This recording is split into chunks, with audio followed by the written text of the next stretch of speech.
जिज्ञासु श्रोताओं, आज हम सुनेंगे महर्षि पिपलाद की कहानी।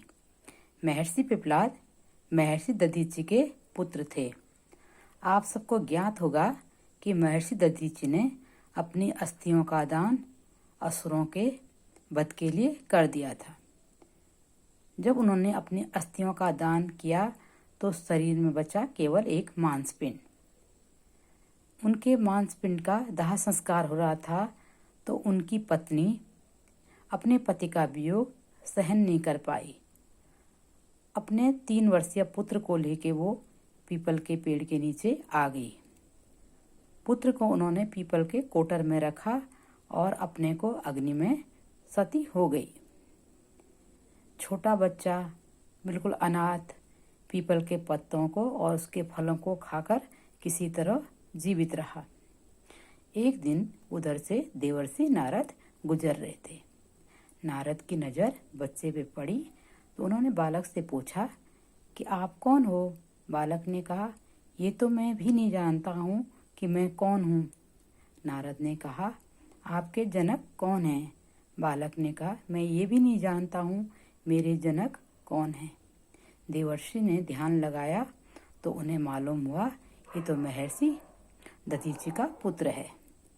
उन्होंने बालक से कहा, पहले तो मैं आपका नामकरण करूँगा। आपको पीपल के वृक्ष ने शरण दी तो आपका नाम पिपलाद होगा। बालक ने कहा, क्या आप मुझे बता सकते हैं कि मेरे पिता का मृत्यु का कारण कौन था? देवर्षि ने कहा कि आपके पिता पे शनि की महादशा थी, इसलिए उनकी मृत्यु हुई। बालक ने कहा, और मेरी इस दीन अवस्था का कारण कौन था? महर्षि ने कहा, आपकी दीन अवस्था का कारण भी शनि ही है। बालक ने कहा कि आप मेरी किस तरह से सहायता कर सकते हैं? महर्षि नारद ने कहा, मैं तो आपकी सहायता नहीं कर सकता हूँ, लेकिन आप ब्रह्मा जी को प्राप्त करने के लिए उनकी तपस्या करें। ब्रह्मा जी आपकी अवश्य सहायता करेंगे। बालक ब्रह्मा जी की तपस्या करने लग गया। घोर तपस्या के बाद एक दिन ब्रह्मा जी प्रकट हुए और उन्होंने बालक से कहा, बालक वर मांगो। बालक ने कहा, यदि आप मुझसे प्रसन्न हैं तो मुझे वर दें कि मैं जिसे भी देखूं और जिसे भी चाहूं उसे भस्म कर सकूं। ब्रह्मा जी ने कहा, तथास्तु। बालक ने सबसे पहले शनिदेव का आह्वान किया और उन्हें अपने सम्मुख बुलाया। शनिदेव प्रकट हो गए। शनिदेव को देखते ही बालक ने उन पर अपनी दिव्य दृष्टि डाली और शनि को जलाना शुरू कर दिया। सब तरफ हाहाकार मच गया कि सूर्यपुत्र शनि को पिपलाद जला रहे हैं।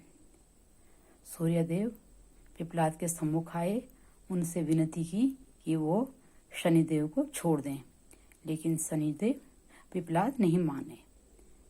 तब सूर्य ने ब्रह्मा जी के पास जाके उनसे विनय की कि वो किसी तरह शनिदेव को छुड़ा लें। ब्रह्मा जी पुनः पिपलाद के सम्मुख प्रकट हुए और उनसे कहा, तुम एक वर की न लेके 2 वर ले लो, लेकिन तुम शनि को छोड़ दो।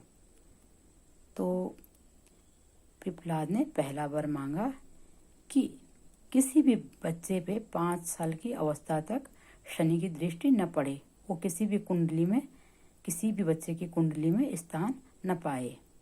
दूसरा वरदान कि इस पीपल के पेड़ ने मुझे शरण दी तो जो भी व्यक्ति पीपल की आराधना करेगा, इस पे सूर्योदय के समय जल देगा, इसे सूर्योदय के समय इस पर जल देगा, उस पर शनिदेव की दृष्टि नहीं पड़ेगी, अर्थात उस पर शनि का दुष्प्रभाव नहीं पड़ेगा।